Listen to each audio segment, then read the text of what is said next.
What's up, sneaker fans? Thanks for tuning in to another More Than Hype unboxing and review.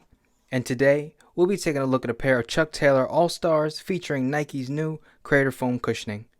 If you're new around here, welcome to the channel. More Than Hype is all about bringing you honest and detailed reviews about new releases as well as sneakers from the past. If you're interested in seeing more sneaker-related content, you can subscribe to the channel by clicking our logo in the bottom right of the video.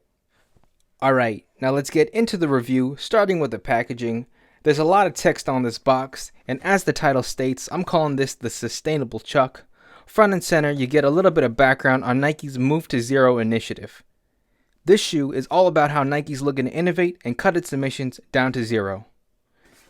Here it states at least 20% of the shoe is made with recycled content, and then we have those messages translated into a few different languages on the side and back here. Now, far as sizing goes, it is consistent with regular Chuck Taylors. So true to size there. If you wear Nikes, go down half a size. So for example, I usually wear an 8.5 in Air Maxes. In these I got an 8 and I like the fit.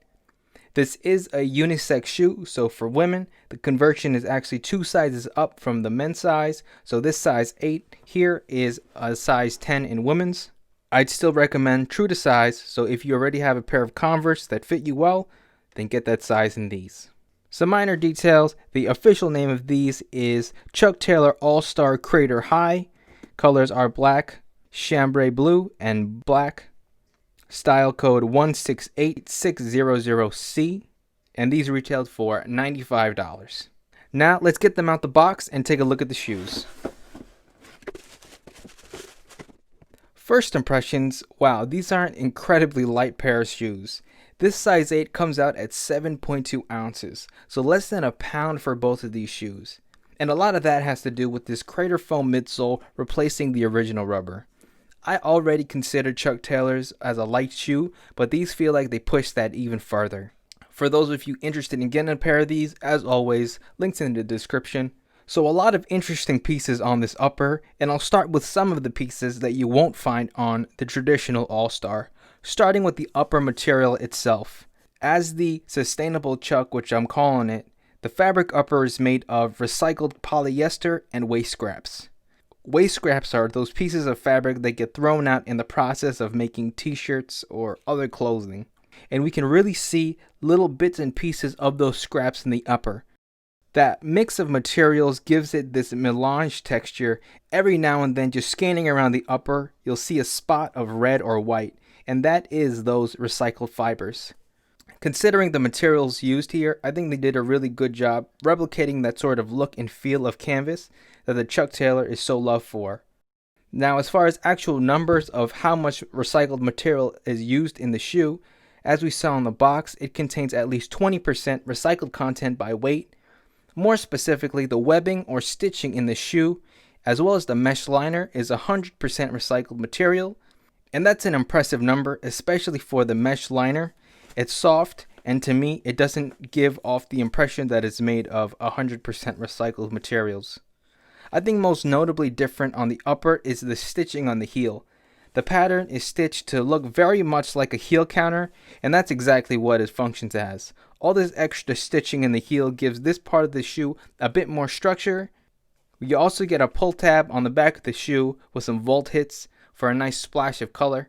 The material on the eye stay and the toe cap is 85% recycled material. This material feels much more durable than the rest of the fabric upper, and that's exactly what you'd want in areas like the toe, where you traditionally have that rubber toe cap, or in the lacing system here, where a little bit more durability is nice to have. More volt hits on the eyelets here, and some smaller details that aren't on the traditional Chuck. You get 4 chevron star logos embroidered into this pull tab on the front, as well as 2020 embroidered at the bottom. I could have done without the reminder, but nice touch nonetheless. Moving on to the Crater Foam midsole. It contains 12% Nike Grind rubber. Now what Nike Grind is this program from Nike that takes manufacturing scraps and recycled shoes and grinds them up into little pellets to be used in another product, thereby lengthening the lifetime of those materials. When this first started, I remember Nike Grind was mostly focused on creating playgrounds and playtops with the material, so really interesting to see how Nike has moved and found a way to add it into footwear. Now, as far as the cushioning itself, it's far better than what you'd get on a regular Converse.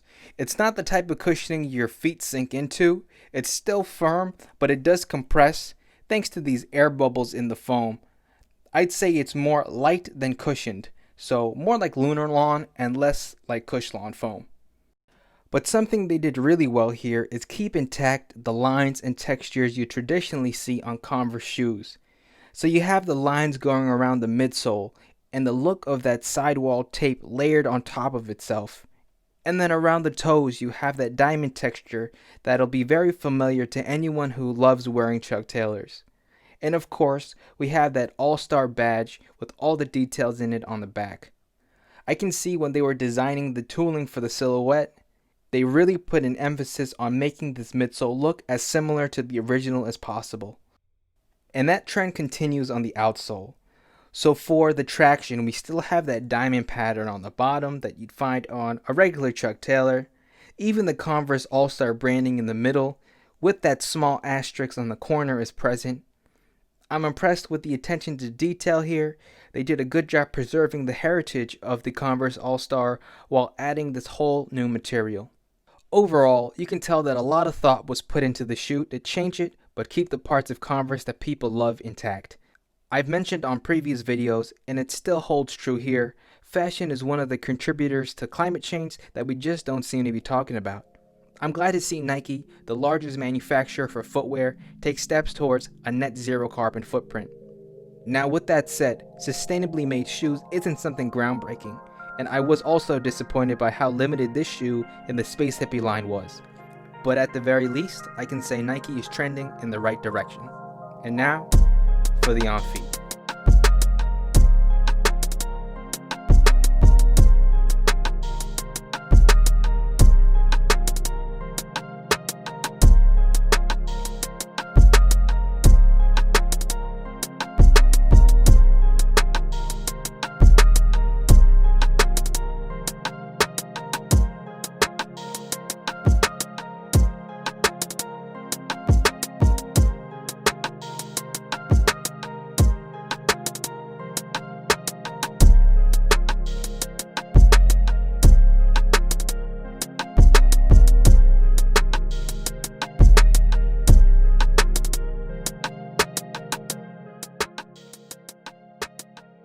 And that brings us to the end of this review. Thanks for watching. Don't forget to like and subscribe for more sneaker related content, and I'll catch you on the next video.